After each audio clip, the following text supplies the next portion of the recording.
नमस्कार, आप देख रहे हैं 4 PM बिहार और मैं हूं अभिषेक मिश्रा।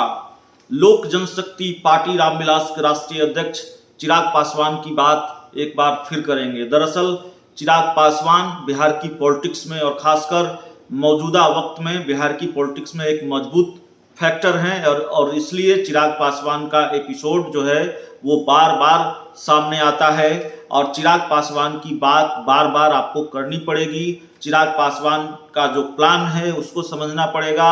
चिराग पासवान किस तरह से बिहार की राजनीति को प्रभावित कर सकते हैं उस पर बात करनी पड़ेगी, उसको समझना जरूरी हो जाता है, क्योंकि जब आप इसको समझेंगे और इस पर नज़र बनाए रखेंगे तब आपको बिहार की सियासत से जुड़ी हुई दूसरी तस्वीरें भी साफ होती हुई नजर आएंगी और बिहार की सियासत से जुड़ा हुआ जो दूसरा सस्पेंस है उसका राज भी खुलता हुआ नजर आएगा। बिहार की सियासत से जुड़े हुए दूसरे सवालों के जवाब भी मिलेंगे। सवाल क्या है इस वीडियो में और इस वीडियो में किस बात पर चर्चा करने वाले हैं?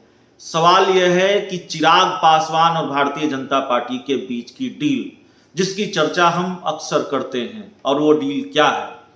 चिराग पासवान की एंट्री एनडीए में होनी है और कुछ शर्तों के साथ होनी है। चिराग पासवान की कुछ शर्तें हैं जिनके साथ चिराग पासवान एनडीए में एंट्री चाहते हैं। मामला अटका हुआ है, भारतीय जनता पार्टी के साथ बात नहीं बन पा रही है। चिराग पासवान चाहते हैं हर हाल में चाचा पशुपति कुमार पारस को एनडीए से बाहर का रास्ता दिखाया जाए, लेकिन भारतीय जनता पार्टी इस वक्त में ऐसा कोई रिस्क लेना नहीं चाहती है। भारतीय जनता पार्टी ये नहीं चाहती है कि इस दौर में किसी सहयोगी को बाहर कर दिया जाए जब ये परसेप्शन क्रिएट हुआ हो और उस परसेप्शन ने नुकसान पहुंचाया हो या पहुंचा रहा हो कि कोई सहयोगी भारतीय जनता पार्टी के साथ नहीं टिक रही है। शिवसेना अलग हो गई, अकाली दल अलग हो गया, आजसू अलग हो गई झारखंड में, बिहार में नीतीश कुमार अलग हो गए। ऐसे में किसी के कहने से या चिराग पासवान के कहने से अपने एक सहयोगी राष्ट्रीय लोक जनशक्ति पार्टी पशुपति कुमार पारस को एनडीए से और केंद्रीय मंत्रिमंडल से बीजेपी बाहर नहीं करना चाहती है ऐसे वक्त में। तो सवाल यह है कि चिराग पासवान और बीजेपी के बीच की डील पूरी तरह से खत्म हो गई है या फिर कुछ बचा हुआ है, कुछ बाकी है और जिसको लेकर चिराग पासवान अपने पत्ते नहीं खोल रहे हैं।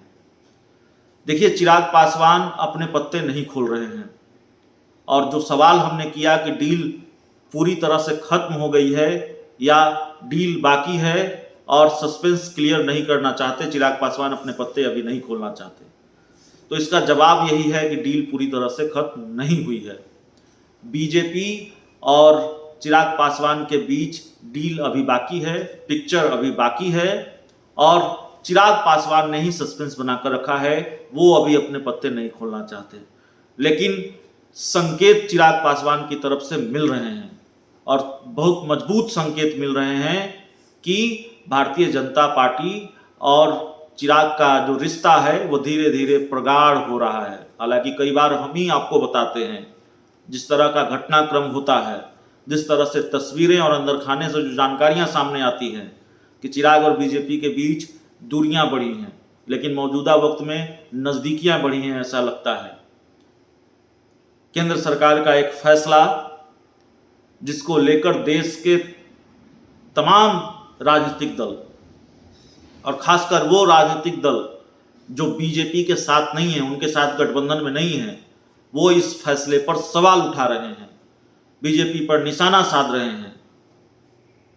पीएफआई को 5 साल तक बैन करने का फैसला और इसको लेकर सवाल उठाया जा रहा है। जेडीयू भी इस फैसले पर सवाल उठा रही है, आरजेडी ने भी इस फैसले पर सवाल उठाया है, बल्कि आरजेडी सुप्रीमो लालू प्रसाद यादव ने तो यहां तक कह दिया है कि आरएसएस पर बैन होना चाहिए।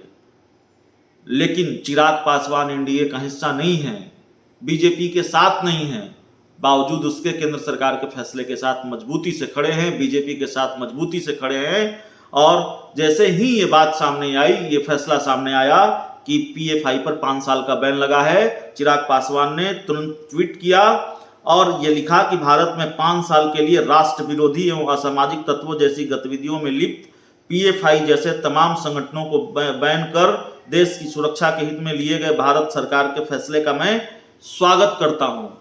तो भारत सरकार के फैसले का स्वागत कर रहे हैं चिराग पासवान, वेलकम कर रहे हैं कि ये बढ़िया फैसला है। तो वैसे वक्त में जब कोई भी राजनीतिक दल और खासकर बीजेपी का जो विरोधी राजनीतिक दल है, खासकर वैसा राजनीतिक दल जो गैर भाजपाई दल जिसको कह सकते हैं आप, जो बीजेपी के साथ गठबंधन में नहीं है, मौजूदा वक्त में चिराग पासवान भी गठबंधन में नहीं है, लेकिन दूसरे राजनीतिक दल जहां सवाल उठा रहे हैं, बीजेपी को घेर रहे हैं, तो दूसरी तरफ चिराग पासवान इस फैसले का समर्थन कर रहे हैं। केंद्र सरकार के इस फैसले का न सिर्फ सपोर्ट कर रहे हैं बल्कि केंद्र सरकार की तारीफ भी कर रहे हैं। तो जाहिर है कुछ संकेत तो जरूर मिल रहे हैं इससे कि चिराग पासवान और भारतीय जनता पार्टी के रिश्तों में अभी कुछ बचा हुआ है, या यूं कहें कि शायद बहुत कुछ बचा हुआ है। डील अभी पूरी तरह से टूटी नहीं है, डील अभी खत्म नहीं हुई है। बीच का रास्ता भारतीय जनता पार्टी निकालने की कोशिश कर रही है और चिराग पासवान के पास भी बीजेपी के अलावा कोई दूसरा मुफीद विकल्प नहीं है, बेहतर विकल्प नहीं है गठबंधन के लिए। चिराग पासवान कह चुके हैं कि वो अगला चुनाव किसी न किसी गठबंधन के साथ लड़ेंगे। तो जाहिर है महागठबंधन में नीतीश कुमार हैं, तो वो तो सही विकल्प नहीं है चिराग पासवान के लिए। तो देखिए आगे आगे होता है क्या। फिलहाल संकेत यही मिल रहे हैं कि चिराग पासवान और भारतीय जनता पार्टी के बीच के रिश्तों में बचा हुआ है, डील टूटी नहीं है, डील पूरी तरह से खत्म नहीं हुई है। बीजेपी बीच का रास्ता निकालने में कामयाब रही तो चिराग पासवान की एंट्री भारतीय जनता पार्टी में हो सकती है।